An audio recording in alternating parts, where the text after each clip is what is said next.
Pak, kok ngajak saya Jumatan gitu? Udah pakai sarung. Udah pakai sarung. Harus pakai sarung gitu ya. Enggak juga. Enggak juga, Pak. Pakai celana biasa juga nggak apa-apa. Yang penting bersih gitu ya kok ya. Iya, yang penting bersih. Yang penting bersih. Bapak pakai kemeja ini, pakai celana ini, kamar itu nggak apa. Nggak apa-apa, Pak. Nggak apa-apa. Saya Jumatan, Pak, begini. Benar ya, cuman topinya ganti ya, kopiah. Kalau saya kenapa nggak bisa sholat pakainya kan kalau ini kan mentok. Jadi harus balik begini gitu. Atau kayak kopiah.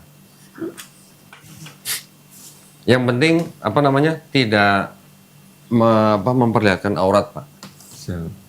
Kalau laki-laki kan auratnya Lutut aja ya. sampai pusar.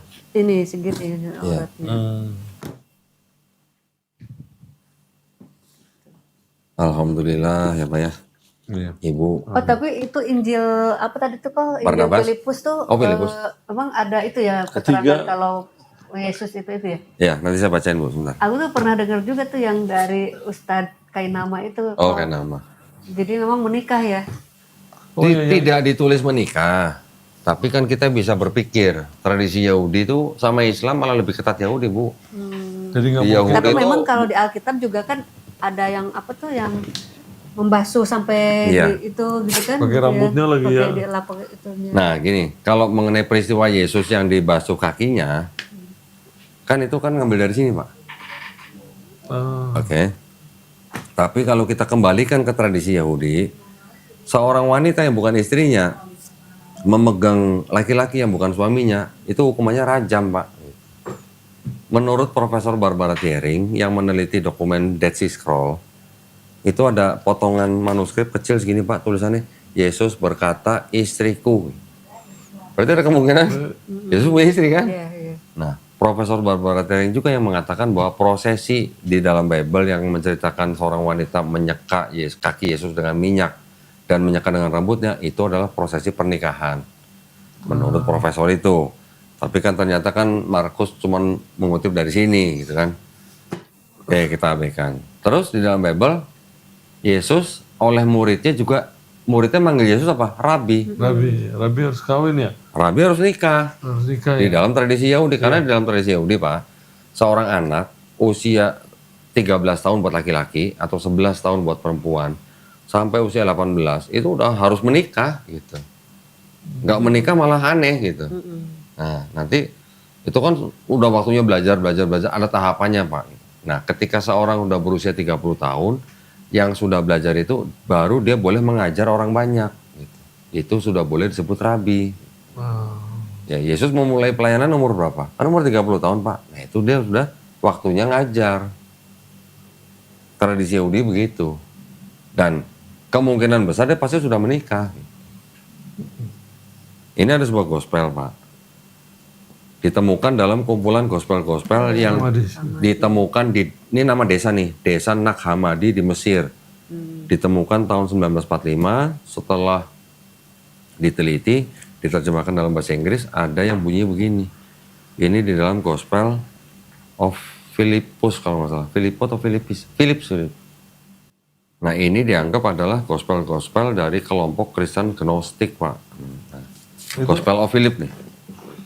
Ibu baca sendiri di sini. Maksudnya apa tuh? Hah? Gnostik itu ya kelompok Kristen yang tidak menuhankan Yesus. Oh, yang nggak menuhankan Yesus. Berarti yang pertama nih berarti ya. Iya, bisa juga ya dianggap ini juga tulisan-tulisan orang-orang Kristen Basilidean, Pak. Kelompok Kristen Basilidean itu yang tidak percaya bahwa yang disalib adalah Yesus. Oh, mereka nggak percaya ya berarti ya. Yang disalib adalah Simon orang Kirene. Ibu pernah baca kan? Iya. Di 3 gospel kan ada kan? Oh, yang mikul salib. Mikul terakhir ya? salib. Nah, ini gospel-gospel mereka ini. Nah, makanya Matius, Markus, Lukas, Yohanes menyebutkan Simon orang Kirene yang mengangkat salib. Tapi cuman gospel Yohanes yang tidak menyebutkan Simon orang Kirene. Kenapa? Karena dianggap gospel Yohanes itu ditulis untuk melawan kelompok yang ini. Ini dia mencium di bibirnya berarti ya. Nih. Nah, Maria of Magdala. Ya, sering. Dan bukan cuma sekali dilihat ya, Sering. Sering.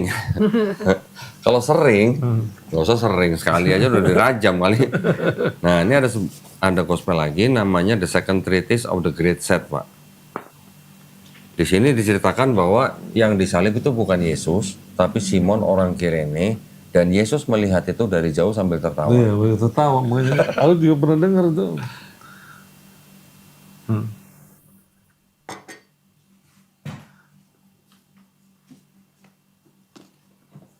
Ini menurut ini tapi ya, menurut mereka. Simon. Someone else on the crown. And I was. Kalau nanti hari Kamis saya harus pakai kerudung nggak? Kerudung ya. Nanti kita juga ada sih.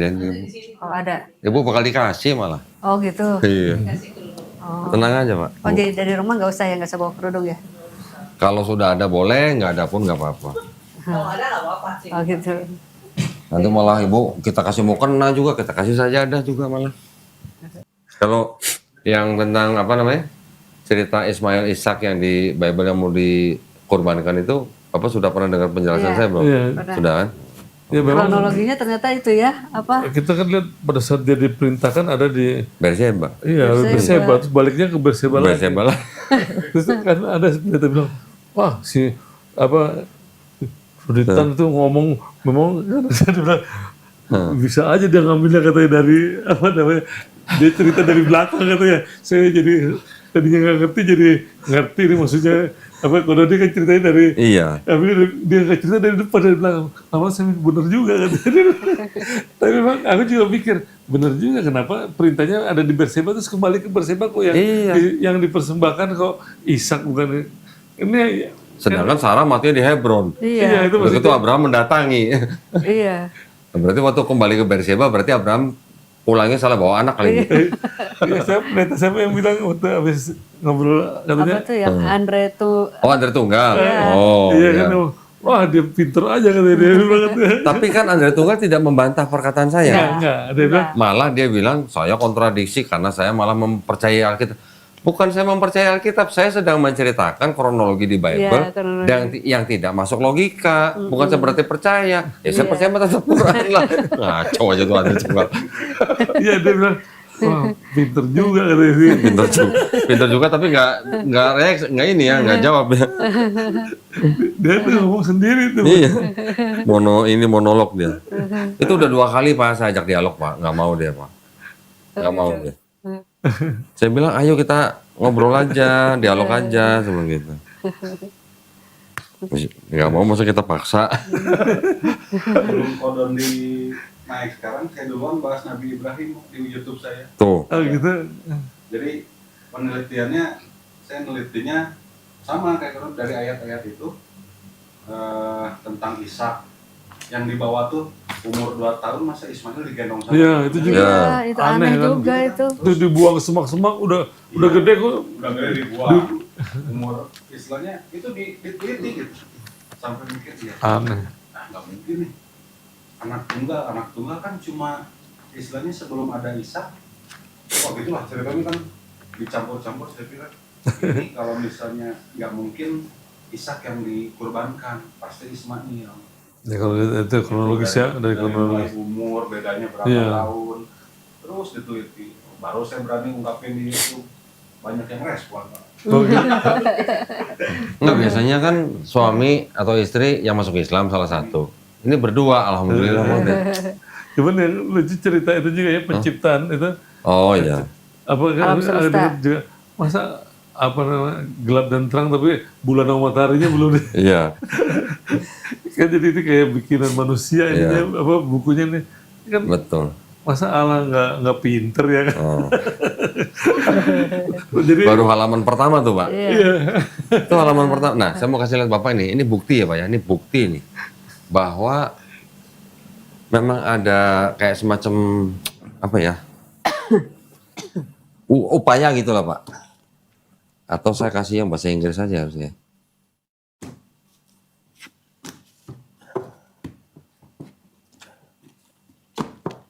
Saya tunjukin Pak dari kitabnya Yahudi yang diterjemahkan ke dalam kitab orang Kristen, itu ada bahasa yang berbeda begini nih. Kalau di yang Kristen kan kita sudah sering baca. Yang ini kan, in the beginning God created the heaven and earth, and the earth was without form and void, and the darkness was upon the face of the deep, and the Spirit of God, ya Pak, Roh Allah. Kan di yang bahasa Indonesia terjemahannya Roh Allah. Melayang-layang kan gitu ya. Ya kan? Move upon the face. Nih. Kalau Ibu baca nih. Ada mulanya. Dan Roh Allah. Ya Bu ya? Turun Roh melayang-layang Allah melayang-layang. Nih. di atas permukaan air.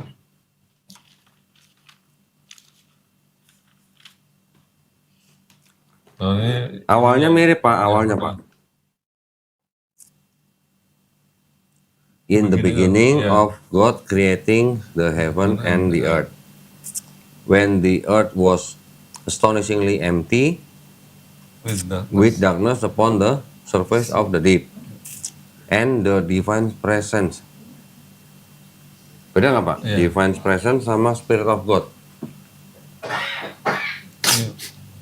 ini kan apa, roh Allah gitu. Ini kan Spirit of God, Indonesia jadi roh Allah. Roh Allah. Kalau divine presence kira-kira apa Pak artinya Pak? Kehadiran ilahi. Beda ya. Sama nggak dengan Spirit of God? Ya present ya. Ya. Divine presence, kehadiran ilahi. Kehadiran. Memang kata yang dipakai di sini itu berasal dari kata bahasa Ibrani itu ruah Pak. Ruah itu arti bisa ruh, bisa angin, bisa kuasa, bisa kehadiran. Oh, kehadiran juga bisa. Bisa. Mereka mengartikan divine presence, tapi kalau Kristen mengartikan roh Allah. Kenapa mengartikan roh Allah? Karena Trinitas. Oh, karena Ada Allah Bapa, itu roh. Putra, Roh Kudus. Bukan- Kristen kan juga mengatakan bahwa Tuhan itu adalah roh. Iya. Makanya kita harus menyembah dalam roh.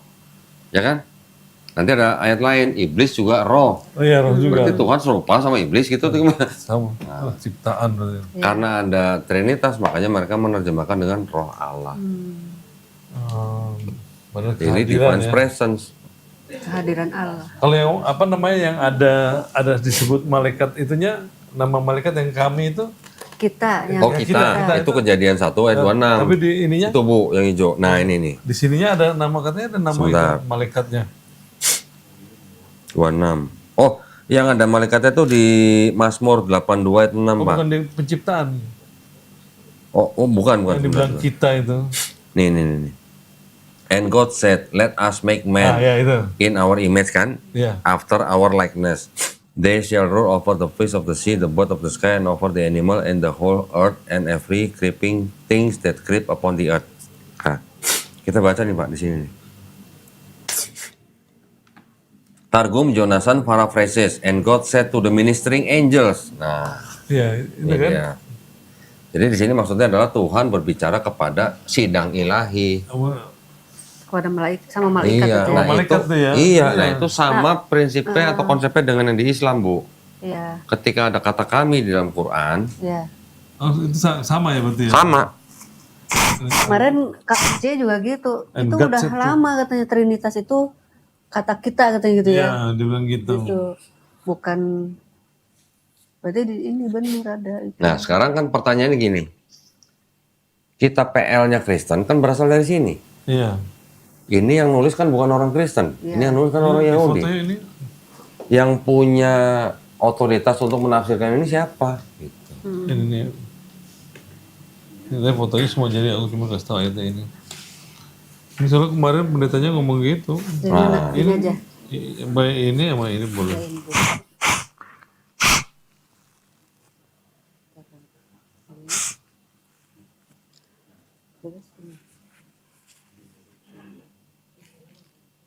Iya. Ini di bawahnya ketutupan sama yang bundar. Jelas kan Pak? Sini. Jelas Ini yang makanya. ini soalnya yang di bawahnya.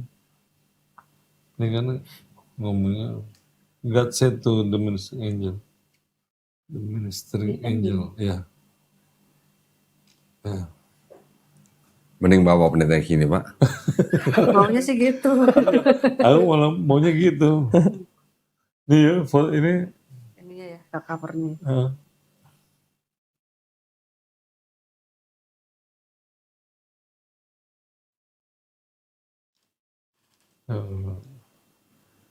Tanah. Tanah. Udah. Udah. Itu alasannya apa, ayat Tritunggal itu. Iya, itu memang proyeknya Kristen, Pak. Selain daripada kita, terus ada roh, itu ya itu, Hmm. upaya mereka gitu. Kalau Jadi di Islam kan bukan roh ya. bukan, kita sebutnya zat, Bu. Zat pakai D ya, Pak ya. Pakai D ya? Bukan Z loh, Pak. Kalau zat itu kan materi, Iya, materi. kalau ZAT. Kalau kita sebutnya zat itu artinya pribadi, person, essence gitu, Pak. Nah, justru malah pernah ada kesalahan dalam Bible yang menyebutkan Allah itu adalah zat, ZAT, Pak. Zat. Ada.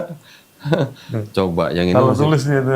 terjemahan lama itu, tapi coba di sini pakai terjemahan apa ya?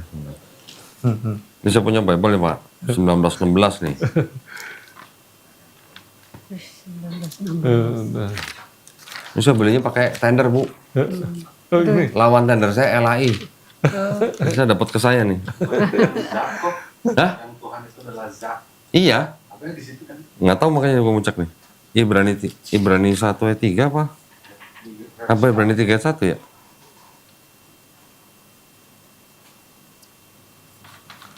Tuh, Rick. Yang ini, yang Ibrani ditulis apa? Surat Rasul Paul yang dikirim kepada orang Ibrani. Oh, Padahal ini bukan tulisan Paulus loh.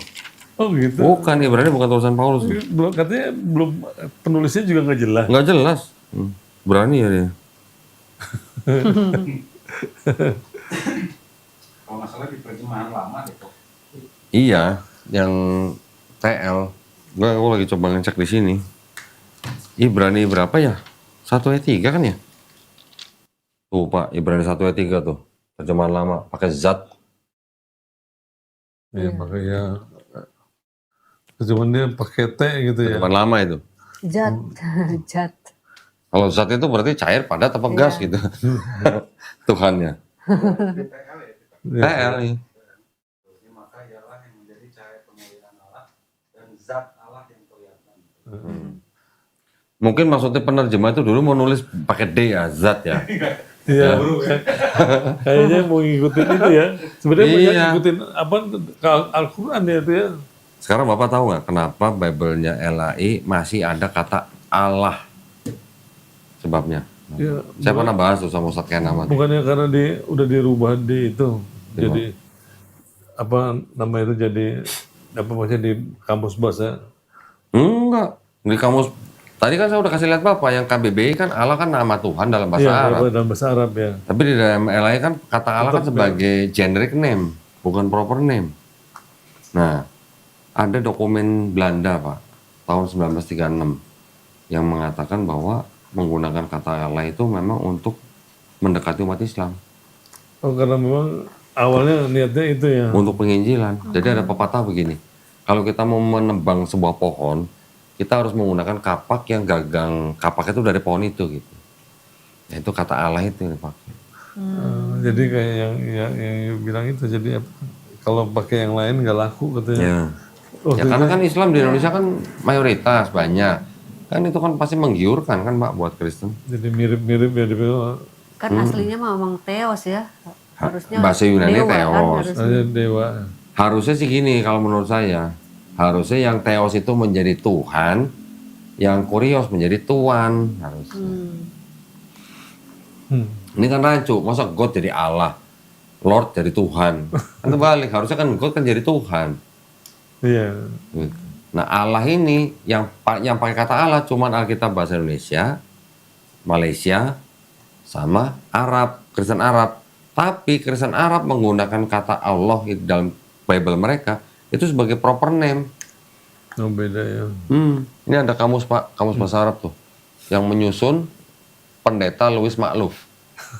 Di situ disebutkan Allah itu adalah Ismu Al-Zat Al-Wujud, nama daripada pribadi yang ada dan selalu ada. Nama. Itu namanya ya. Namanya. Kalau ini bukan nama, jadi generic name. Jadi masing-masing agama punya Allah Tuhan namanya Iya. punya nama. Kalau Kristen kan Tuhannya namanya Yesus. Kenapa nggak pakai Nama Yesus aja gitu? Allah adalah nama Tuhan dalam bahasa Arab. Ada sih Pak pendeta yang jujur. Harusnya Bible nggak boleh pakai kata Allah. Allah adalah nama Tuhan orang Islam gitu. Itu namanya pendeta Sulistio. Pendeta Yakub Sulistio di Temanggung. yang itu ya, Itu dia jujur itu. yang di Surabaya ya, bukan? Bukan. Bukan ya? Di Temanggung ya. Temanggung, Temanggung apa Wonosobo gitu. Yakub Sulistyo ya. Bahkan dia pernah menuntut ke LAI. Oh ya, akhirnya dia bikin itu sendiri Iya. ya. Sinode sendiri jadi ya. Iya. Tapi ditolak akhirnya sama pengadilan karena yang nuntut perorangan, harusnya lembaga. Nggak tahu yang nuntut dia atau orang lain, tapi dia jadi saksi ahlinya gitu. Kalau nggak salah gitu. Iya, malah. Udah senior banget sekarang Ustaz Pendeta Yakub itu. Umur 80 lebih kayaknya.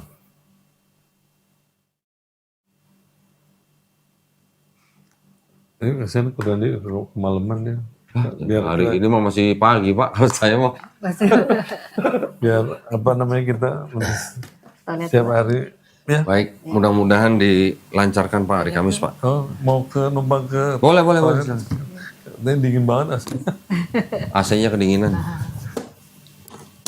Mau tinggalin tapi kasih saya berapa gitu uang kerohiman. Nah, kalau dia negonya terlalu mahal, kita nggak mau, gitu kan bisa apa? Orang gereja tapi ngomongnya uang kerohiman. Istilah dari bank ya Pak? Iya dari bank. Ngomongnya gitu di bank ya. Kerohiman. A few days later. Yang dalam perjalanan kok. Nah, nanti kalau lagi safar dalam perjalanan, sholat yang tadinya 4 rakaat dikasih kemudahan Pak. Allah ngasih sodakoh ke kita. Kita dipermudah, jadi 4 rakaat jadi 2 rakaat. Terus udah gitu bisa disambung. Yang zuhur sama asar bisa disambung. Yang maghrib sama yang isya juga bisa disambung. Yang subuh nggak boleh disambung Pak. Mau subuh sendiri. Subuh nggak boleh.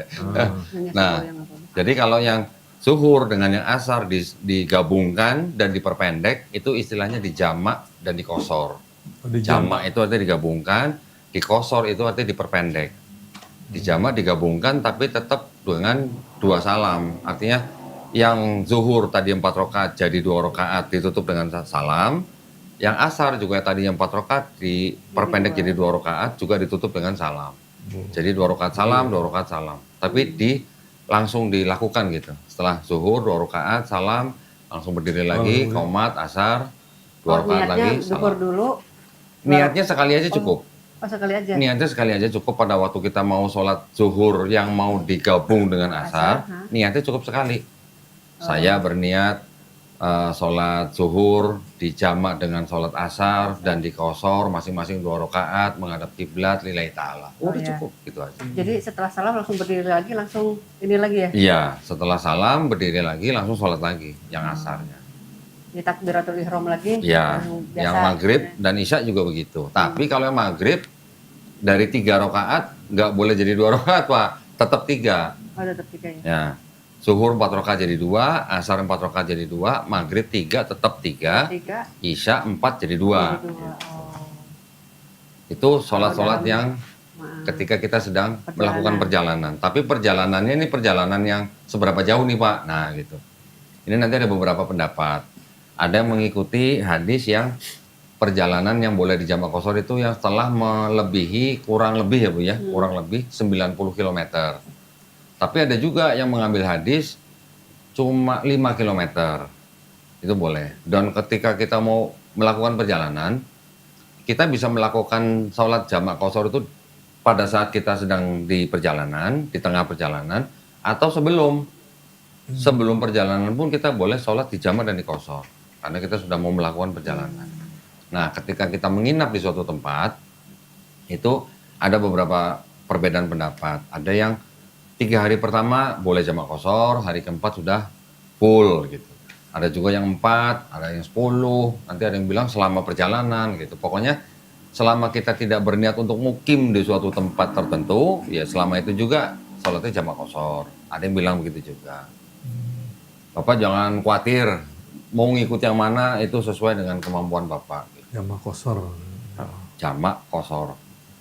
Saya dulu gitu Pak, ketika waktu saya baru-baru belajar, saya punya guru, seorang Habib di Pelabuhan Ratu, sudah almarhum. Ketika baru-baru saya belum tahu yang namanya jamak qashar kan Pak. Ya pergi-pergi aja, jarak sudah memenuhi syarat lah gitu lah. Ketika sampai di rumah Habib, sedang santai, waktunya sholat asar. Sholat, kata Habib itu kan, jamak qashar.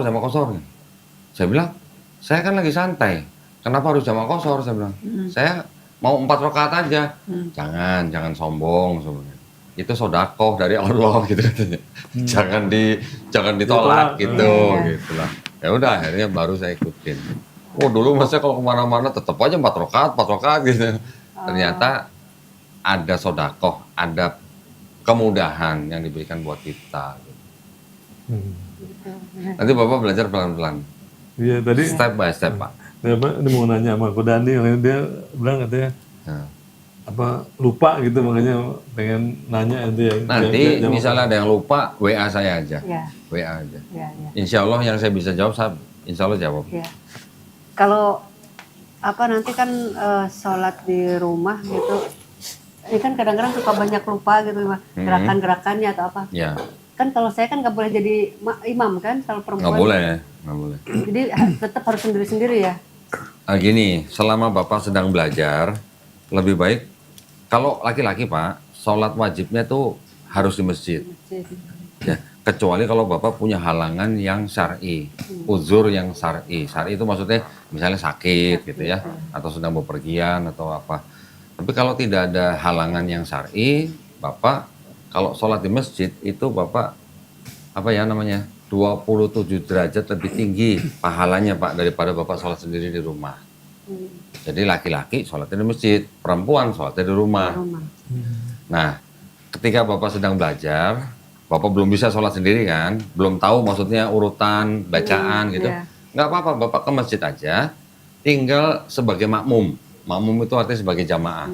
Kita ikutin aja gerakan orang-orang yang ada di situ. Setiap gerakan yang ada bacaannya, kalau Bapak belum hafal bacaannya, Bapak cukup sebutkan subhanallah, subhanallah, subhanallah. Cukup.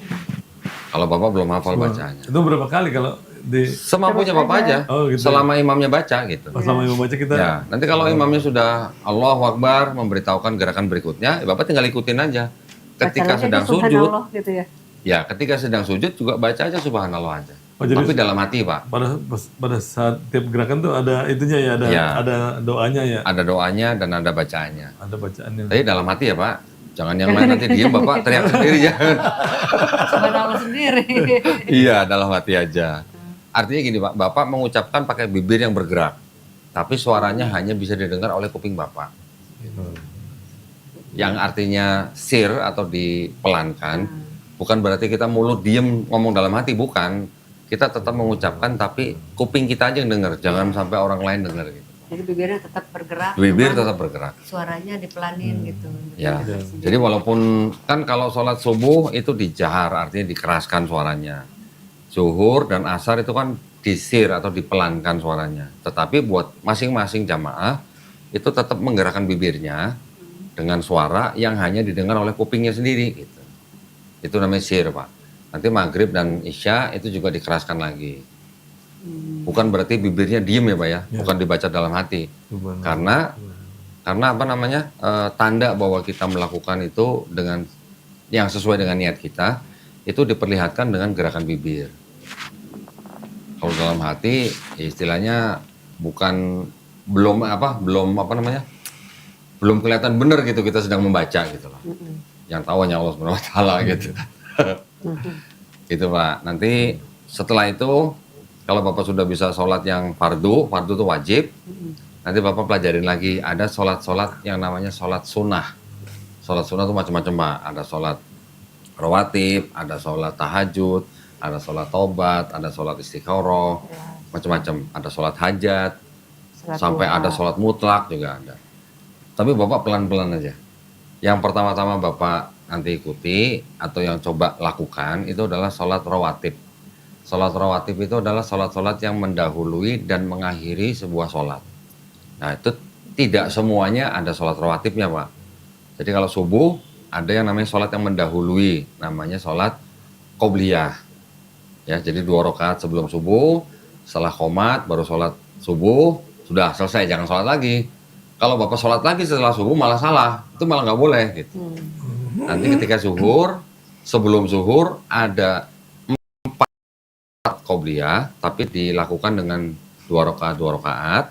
Nanti setelah zuhur juga ada lagi 4, 2 rakaat. Asar setahu saya kalau nggak salah ada 2 sebelum. Setelah asar tidak boleh. Nanti begitu juga maghrib. Maghrib setelahnya, bukan sebelumnya. Isya juga begitu, setelahnya, bukan sebelumnya. Jadi total, Tapi nanti kalau udah pelan-pelan biasa, Pak, pelan-pelan. udah Nanti biasa Bapak kalau di nanti masjid tinggal ikutin orang ya, aja. gitu. Habis sholat maghrib, sholat lagi, itu berarti sholat sunnah. Bapak ikutin. Itu kalau Bapak sudah bisa sholat sendiri, gitu, dengan bacaan. Bapak nanti makanya kalau sudah belajar sholat di rumah dengan bacaan seperti itu, apalagi sehari 5 kali, insya Allah cepet Pak. Seminggu juga udah bisa sendiri. Saya dulu nggak pakai begitu. Istri saya print Pak, bacaan-bacaan sholatnya di kertas, ditempel di dinding. Yang ketika saya menghadap kiblat gitu kan. Ya. Ketika kita belajar dengan baca, cepet. Insya Allah cepet.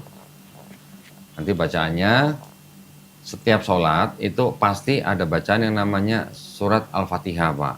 Ya. Nah Bapak pertama kali harus hafalin surat Al-Fatihah. Karena setiap sholat pasti baca Al-Fatihah. Nanti setelah sholat Al-Fatihah sudah hafal, baru hafalin surat-surat yang pendek. Surat-surat pendek itu dalam satu surat paling 3 ayat, 5 ayat gitu. Bapak hafalin. Jadi kalau dalam satu sholat, kalau dia hanya 2 rakaat, berarti rakaat pertama Al-Fatihah diikuti dengan surat pendek. Rakaat kedua juga sama. Kalau dia 4 rakaat, yang ada Al-Fatihah dan surat pendek hanya 2 rakaat pertama. 2 rakaat pertama, habis itu tahiyatul awal, baru kemudian 2 rakaat terakhir hanya Al-Fatihah. Setelah itu tutup dengan tahiyatul akhir. Dicatat. Bapak nanti kalau misalnya baca itu susah, Bapak nanti sholat boleh begini Pak. Nanti kan saya kasih nih bukunya nih. Bapak sholat bisa sambil baca buku begini kok. Kalau buat latihan Pak ya, sholat, benar-benar sholat sambil baca begini boleh. Gitu. Nanti ada niatnya, ada bacaan sholatnya, ada gerakannya bagaimana. Ini ada gambarnya nanti Pak. Insya Allah dipermudah Pak, insya Allah. Tenang aja, tenang. Bahkan nanti kan, Bapak kan nanti kan saya kirimin guru. Iya. Kalau misalnya Bu Yuyu nggak sempat ngajar Bapak, Mendingan sama orang lain. mending sama orang lain Pak. Kalau sama istri nanti ribut. lain lah, rasanya beda Pak. Nanti malah ribut. Nanti ada Kok nggak bisa, nanti bisa bilang kamu sok pinter gitu kan, bisa Iya. begitu nanti. Mending sama orang lain, itu insya Allah cepet kok Pak. Kalau Bapak sudah hafal surat Al-Fatihah, insya Allah sampai kita dipanggil Allah tuh kita pasti hafal terus, nggak akan lepas itu.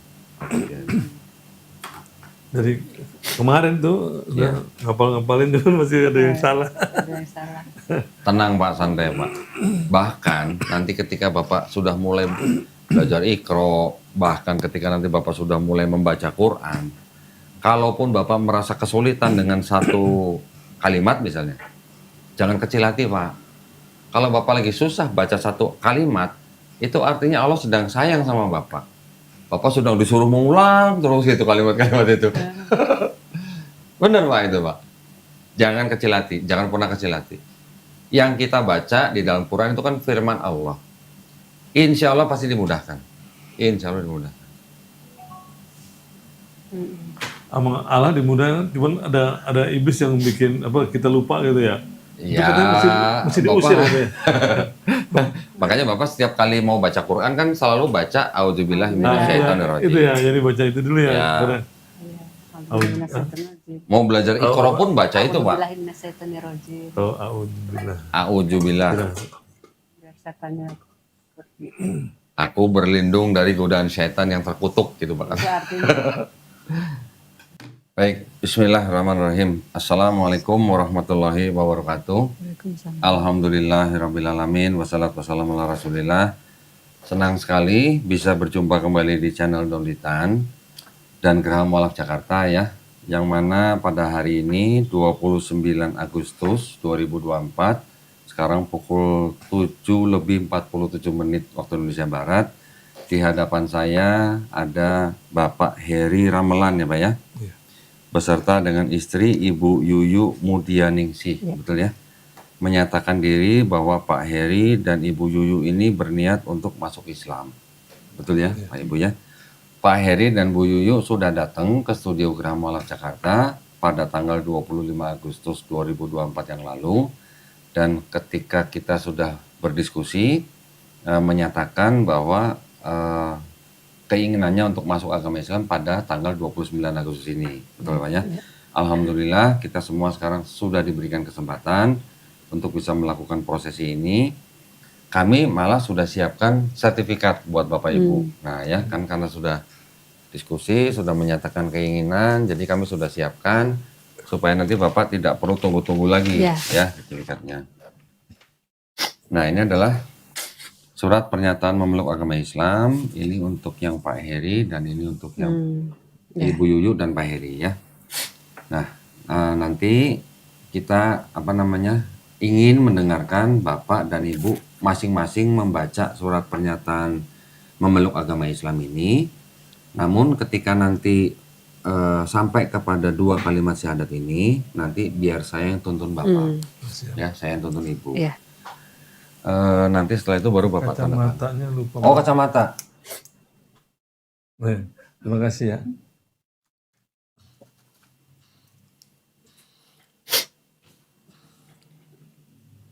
Nanti ya Pak ya setelah dibaca, setelah bersyahadat baru nanti kita sama-sama Bapak tanda tangan dan Ibu tanda tangan. Nah sekarang mungkin Bapak saya persilahkan untuk membaca mulai dari sini Pak, pernyataan masuk pernyataan memeluk agama Islam. Bismillahirrahmanirrahim. Bismillahirrahmanirrahim. Pernyataan memeluk agama Islam. Sesungguhnya agama yang diridhoi di sisi Allah hanyalah Islam. Surah Al-Imran Ayat 19. ayat 19. Ya. Dengan ini saya Heri Ramelan Nik nggak usah dibaca nggak apa-apa. Alamat juga nggak usah dibaca. Agama sebelumnya aja. agama sebelumnya adalah Kristen. Nih, dengan ini dengan kesadaran dan keikhlasan sendiri saya menyatakan memeluk agama Islam dengan mengucapkan 2 kalimat syahadat. ya ditunggu sebentar Pak ya. Sekarang Ibu baca dulu dari sini. Ya. Pernyataan memeluk agama Islam. Sesungguhnya agama yang diridhoi di sisi Allah hanyalah Islam. Surat Al-Imran ayat 19. Dengan ini saya, nama Yuyu Mudianingsih, agama sebelumnya Kristen, dengan kesadaran dan keikhlasan sendiri menyatakan memeluk agama Islam dengan mengucapkan 2 kalimat syahadat. Ya baik. Nah sekarang Bapak berjabat tangan dengan saya. Ibu Yuyu tolong tangan kanannya dengan menunjuk 1 jari. Gini, Nah seperti itu, menunjukkan ketauhidan. Pak Heri ikuti dan Ibu Yuyu ikuti kata-kata yang akan saya ucapkan dalam bahasa Arab per kata. Nanti kita lanjutkan dengan terjemahan bahasa Indonesianya. Ya. Bismillahirrahmanirrahim. Bersama-sama ya. Asyhadu Ashadu alla ilaha alla ilaha illallah illallah wa asyhadu wa ashadu anna anna Muhammadan Muhammadan Rasulullah. Rasulullah. Aku bersaksi Aku bersaksi tiada Tuhan tiada Tuhan yang layak disembah yang layak disembah selain Allah, selain Allah, dan aku bersaksi dan aku bersaksi Nabi Muhammad Nabi Muhammad adalah adalah utusan Allah. utusan Allah. Alhamdulillah. Sah ya, Rek ya? Alhamdulillah, selamat. Saya ingin memeluk Pak Heri dulu nih. Alhamdulillah Pak Heri sekarang sudah menjadi saudara saya dalam seiman. Ya Pak ya, Makasih. mudah-mudahan Pak Heri istiqomah. Amin. Ya Pak ya, alhamdulillah. Doain terus Kodande. Alhamdulillah. Ibu selamat ya Bu Ya, ya. makasih Ko Donde. Ya. Ya. Silakan Pak duduk dulu. Makasih. Yuli kalau mau kasih selamat buat Bu Yuyu boleh. Bapak tolong silakan tanda tangan di Ini ya? sini ya. Doain ya. Kok nggak bawa Doain paspor terus. ya? Nggak apa-apa, nanti di rumah aja Pak. Ya,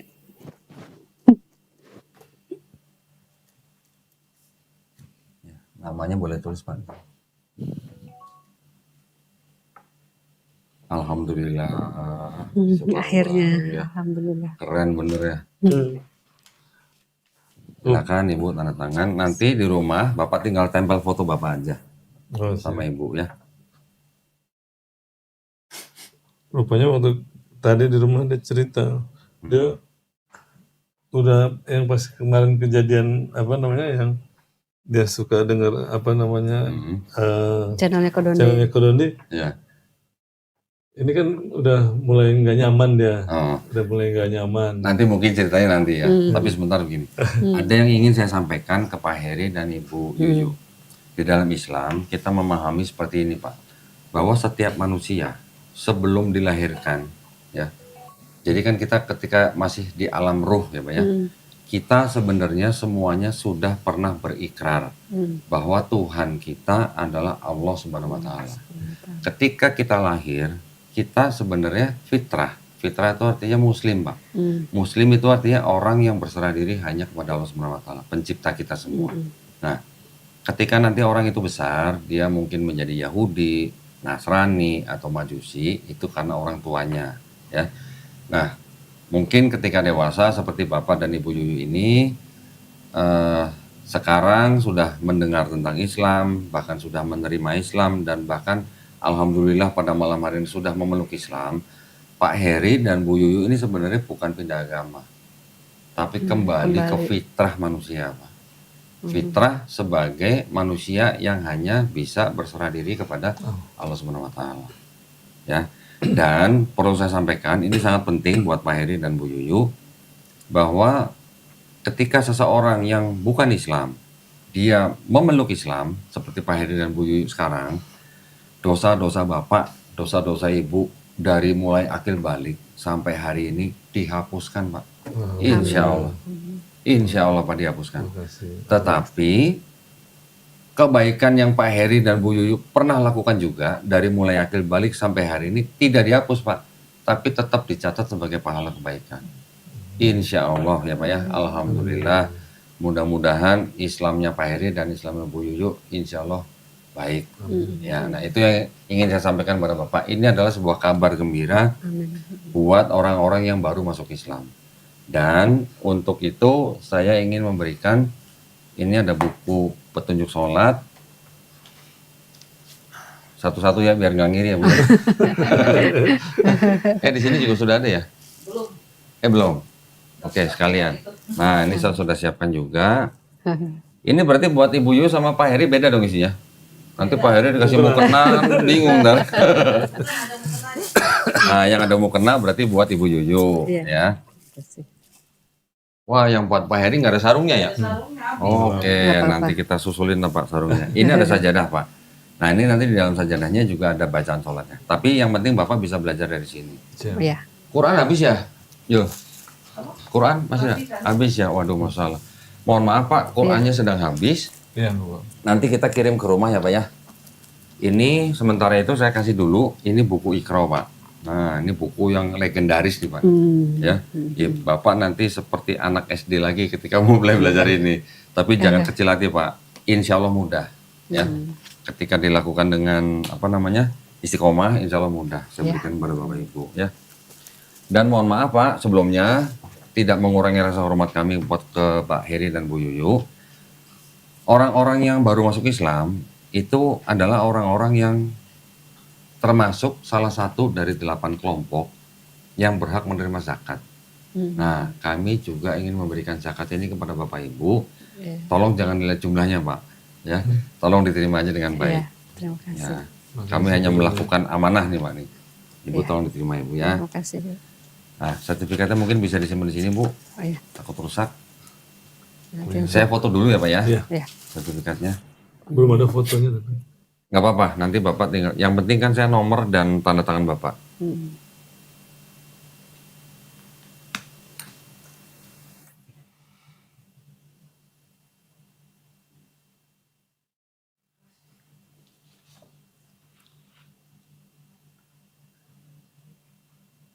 Alhamdulillah.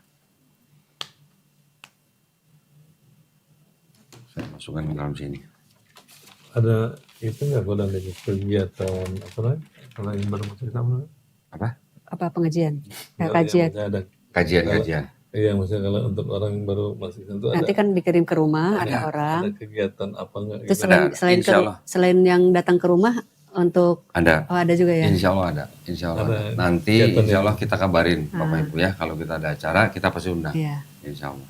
Ya ini saya serahkan Bapak, ini saya serahkan Bapak. Makasih Kodannya. Sama-sama kami juga mengucapkan selamat. Mudah-mudahan kita semua sekarang yang sudah kembali ke fitrah, mudah-mudahan kita semuanya istiqomah. Amin. Istiqomah itu artinya konsisten. Ya. Iya. Dan insya Allah mudah-mudahan kita semua nih Pak, kita semua nanti husnul khotimah. Amin. Husnul khotimah itu artinya mati dalam keadaan baik atau mati dalam keadaan Islam. Itu yang kita harapkan ya Pak ya. Alhamdulillah, saya senang sekali kita sama-sama berharap dan berdoa kepada Allah Subhanahu Wa Taala. Mudah-mudahan kita dijadikan golongan manusia yang mengikuti apa yang sudah diturunkan Allah Subhanahu Wa Taala melalui Rasulnya. Dan juga insya Allah mudah-mudahan kita menjadi golongan manusia yang menyaksikan keesaan Allah Subhanahu Wa Taala. Ya, Pak ya. Juga tidak lupa kita juga sama-sama berdoa mudah-mudahan kita semua dihindarkan dari api neraka dan azab neraka. Ya, itu hanya yang permohonan kita yang paling basic yang bisa kita minta kepada Allah Subhanahu Wa Taala. Itu aja ya, Pak ya. Nanti setelah ini kita bisa ngobrol-ngobrol lagi. Masih ya. Nah, saya tadi masih penasaran nih yang semalam di gereja gimana? Mungkin kalau lebih santai Ya, Bapak di sana bisa ya. duduk di sini ya. Baik. Iya, iya. Makasih ya Ya, Kodannya. sama-sama. Saya juga terima kasih banyak buat Bapak Ibu ya. Nah, sekarang waktunya Pak Heri cerita nih.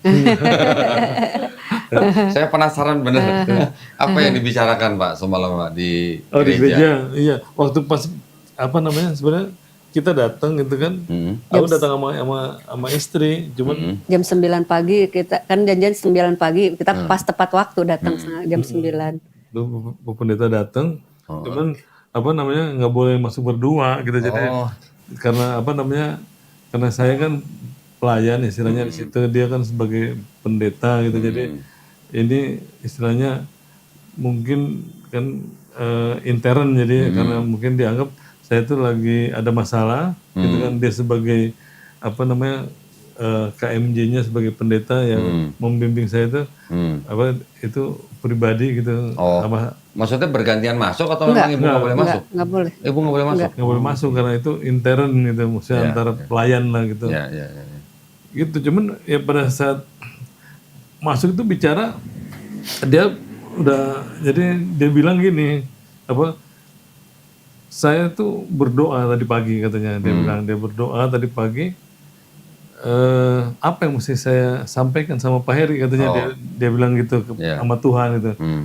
Dia bilang dia sumpah katanya saya pendeta katanya, saya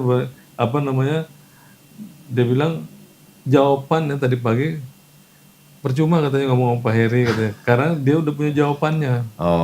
Dia cuma untuk memuaskan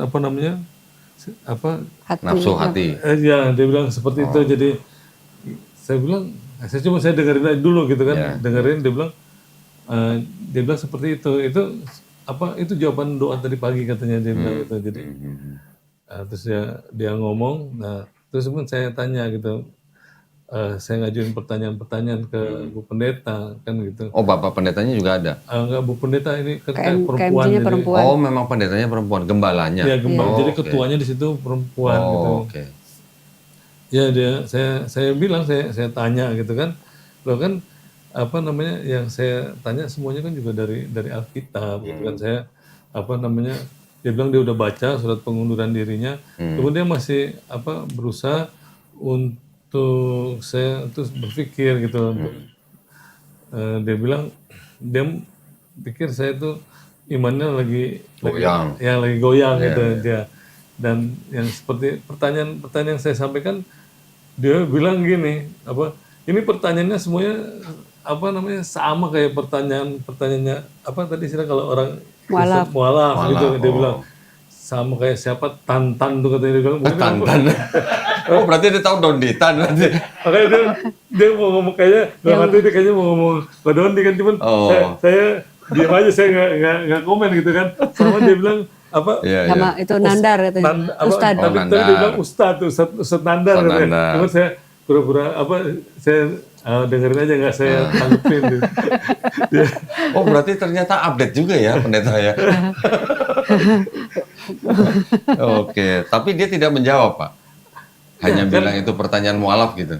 Ya, dia mungkin saya bilang yang pertanyaan itu saya kan ayatnya yang saya minta, saya bilang ya saya juga Bu Pendeta coba jelasin ke saya. Kan di Alkitab kan jelas firman Tuhan itu nggak boleh ditambah-tambahin, nggak boleh dikurangi. Saya bilang. Sedangkan kalau Bu Pendeta baca sejarah Bu Pendeta pasti tahu lah gitu kan. Dia bilang Kristen Ortodok Ethiopia 81 kitab ya kan. Ortodok ya 78 ya.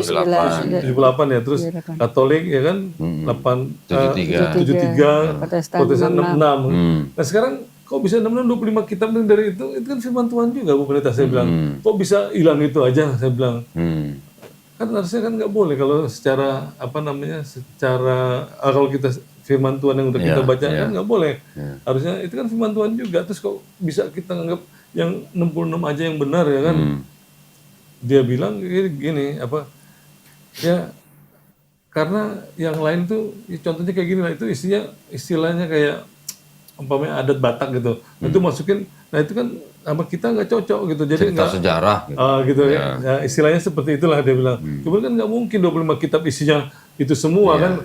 Dan dalam hati saya bilang ya udahlah, cuman Bu Pendeta ini kalau menurut saya harusnya kalau namanya firman Tuhan udah ditulis gitu kan, apapun nggak boleh jadi alasan gitu. Kalau menurut saya gitu ya. Karena begini Pak, mohon maaf saya potong nih Pak.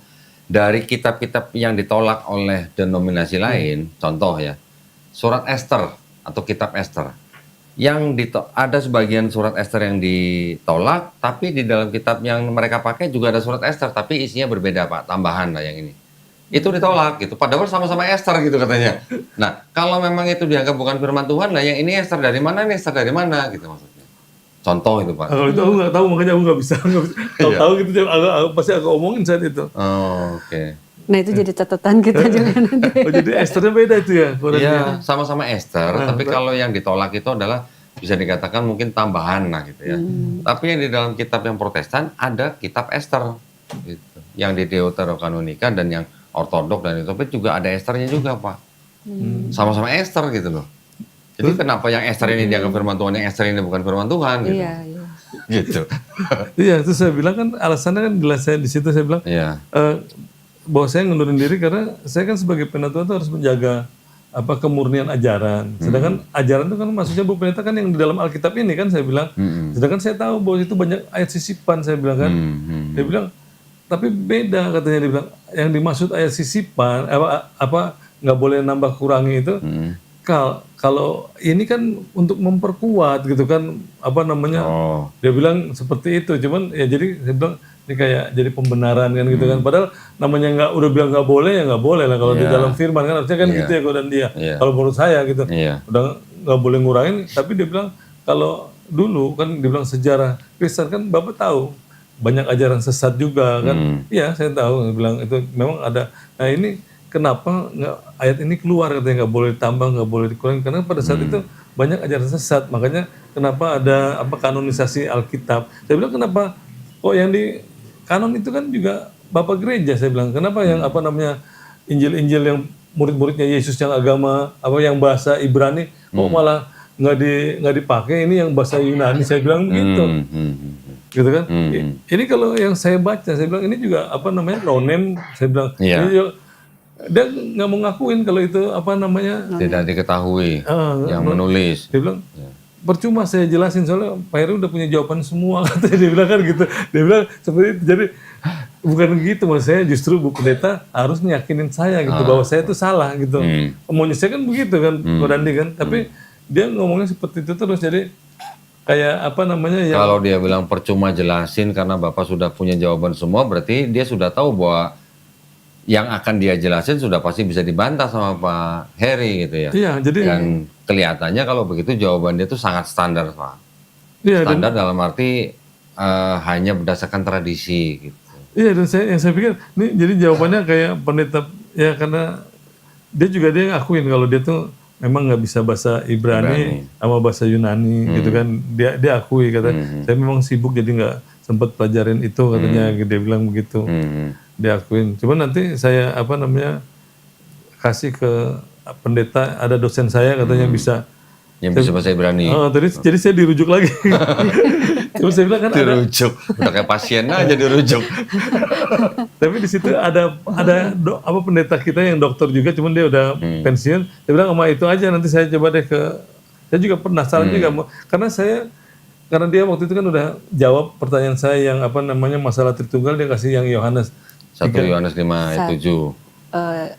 Yang Tritunggal mah 1 Yohanes 5:7-8. Ya, 78. Iya. Itu kan sisipan dia kan kan saya udah bilang itu ayat sisipan, makanya dia pakai yang kejadian, ya kan? yang kita itu. Untungnya gitu. kita kan udah dapet dari Ko Dandi itu yang udah difotoin itu. Nah, Iya, saya kasih iya. lihat itu, dia nggak mau lihat, ya kan?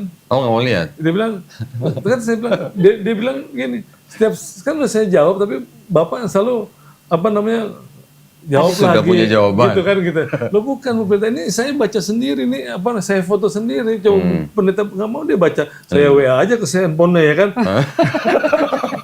Jadi karena dia nggak mau baca saat itu, ini jelas-jelas ditulis apa namanya angel.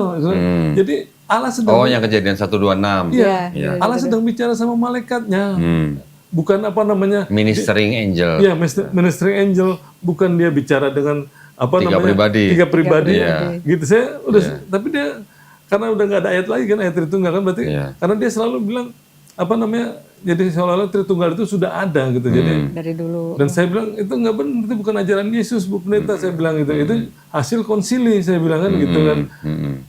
Dianya kan percuma. Berarti lemes dong Pak Pendetanya dong. Nah, dia bilang jadi, kan saya udah bilang percuma kita ngomong katanya gitu kan. Selama sekarang gini deh, Pak Heri mengakui nggak apa namanya Yesus itu Tuhan, gitu kan. Saya percaya Bu Pendeta sama ajaran Yesus, saya bilang, saya percaya sama Tuhannya Yesus, saya bilang gitu. Tuhannya Yesus. Ya, saya bilang gitu. Alhamdulillah. Saya bilang gitu. Kan Yesus kan ngajarin kita untuk menyembah Allah yang esa. Iya. Gitu, sama seperti nabi-nabi sebelumnya. Saya bilang, Iya. dan saya bilang gitu. Sekarang saya tanya, menurut Bu Pendeta, Paulus itu siapa? Aku tanya kan, ganti lah. Iya. Waduh, terus gimana? Kalau ya menurut saya dia rasul katanya kan, Paulus itu. Nah, sekarang Injil yang Paulus sampaikan kan, kata Paulus, Injil yang saya sampaikan tuh dari apa, dari Kristus katanya, dari Yesus. Ya. Nah, sekarang kapan dia ketemunya, saya tanya sama Bu Pendeta. Iya. Kan waktu di perjalanan ke Damsik, kan perjalanan ke Damsik cuma apa Cahaya. namanya, cuma cahaya terus loh, Mendengar suara. Iya, cuma mendengar suara. Akulah Yesus yang kau, kan siapa kan? Iya. Kan dia sempat nanya Paulus, siapa kau Tuhan kalau nggak Iya, salah ya? iya. Akulah Yesus yang kau aniaya, kan suaranya. Kan nggak sempat ngajarin Injil, saya bilang kan. Iya. Kan nggak ada di situ. Berarti Iya. kan Paulus bohong, aku bilang. Kan Iya. gitu kan, Bu Pendeta langsung, Bapak, saya nanya, saya jawab, Bapak selalu ngomong. Sudah ada jawabannya. Jadi di counter terus. Padahal kan Bapak nanya siapa Paulus, saya jawab ras. Tapi Bapak ngomongnya seperti itu katanya kan. Loh, tapi kan memang benar Bu Pendeta. Kapan apa namanya Yesus ngajar apa Injil pada Paulus, kan nggak pernah sama sekali. Dan Paulus juga pernah bilang apa, ada di firman kan, bahwa dia ngajarkan Injil tuh mau benar atau bohong ya kan. Iya. Kan Aku bersukacita. yang Aku penting bersuka cita. ya Iya. kan? Filipi itu di Filipi. Itu kan jelas sudah nggak benar Bu Pendeta, itu si Paulus, aku bilang kan gitu. Nah, saya berusaha untuk jelasin, Yesus kan pernah bernubuat, aku bilang, sebelum dia naik. Aku bilang gitu. Kan hati-hati gitu kan. Nabi palsu. Pada nabi palsu gitu. Iya. Akan ada yang datang apa memakai Mengaku Aku adalah aku dia. yang mengaku aku adalah Akulah dia, dia. kan gitu. Yang Jadi Lukas ada itu. Yesus palsu nanti, aku bilang. Iya. Kan Itu, dan Yesus bilang dia akan datang kembali sebagaimana dia naik, berarti dengan tubuh apa dengan seperti dia naik dengan Iya, tubuh, jadi iya. bukan dengan suara itu. Jadi sebelum apa saya belum sempat jelasin semuanya, dia tuh udah ngomongnya udah kita kayak nggak mau dengar saya jelasin gitu. Padahal saya mau jelasin bahwa Yesus kan udah sampaikan dulu apa pesan kepada muridnya sama nubuat. Kan kalau nubuat pasti kan harus terjadi kan gitu. Iya. Bener nggak Godandi? Nah, tadi saya mau nanya gitu kan. Nah nubuat ini cuman karena dipotong ngomongnya seolah dia kayak nggak mau dengerin, jadi saya nggak sempat nanya ke situ. Jadi, Oh, pendetanya nggak ngomong gini, Pak. Ini yang pendeta saya atau Bapak? Gitu? jadi dia bilang, "Tuh, saya itu udah berdoa katanya bahwa pasti jawab."